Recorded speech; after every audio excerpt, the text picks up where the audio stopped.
જૂનાગઢ જિલ્લાના ઉમટવાડા વધાવી સહિતના 5 થી 7 ગામડાઓમાં 2 ઇંચથી વધુ વરસાદ વરસ્યો હતો, જેથી ખેડૂતોએ વાવણીની શરૂઆત કરી દીધી છે। સતત 2 દિવસથી ધીમી ધારે વરસાદની શરૂઆત થઈ છે અને અત્યાર સુધીમાં 4 ઇંચ જેટલો વરસાદ પડી ગયો છે, ત્યારે ખેડૂતો ખેતરમાં વાવણીના શ્રી ગણેશ કરી દીધા છે।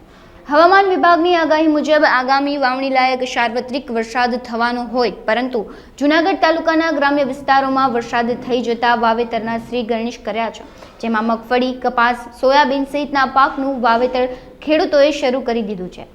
પરંપરાગત રીતે ખેડૂતોએ બળદનું શાસ્ત્રોક્ત વિધિ મુજબ પૂજન અર્ચન કરી સારું એવું ઉત્પાદન મળે તેવી આશા સાથે ગામડાઓમાં વાવણી શરૂ કરી દીધી છે। વાવણી કરતા પહેલા ખેડૂતોએ બળદના શિંગડાએ માખણ લગાડી તિલક કર્યું હતું, બાદમાં ખેતલિયા દેવની પૂજા કરી હતી।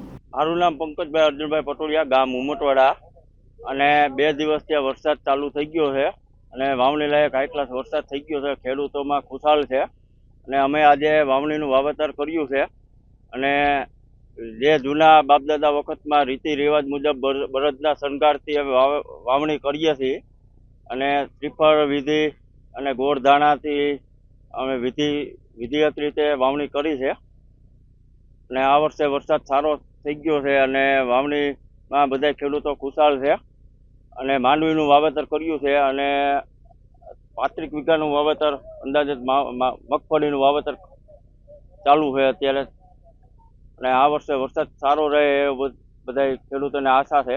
વાવણી સારો વરસાદ રહે અને ટાઈમે વરસાદ થઈ જાય એ પ્રમાણે ખેડૂતો બધા ખુશાલ થઈ જાય એટલે વાવણીનું વાવેતર સારું કરી દે અને આ વર્ષે સારું ઉત્પાદન મળી રહે, સારો રહે એટલે વાવણીનું વાવેતર કરી દઈએ।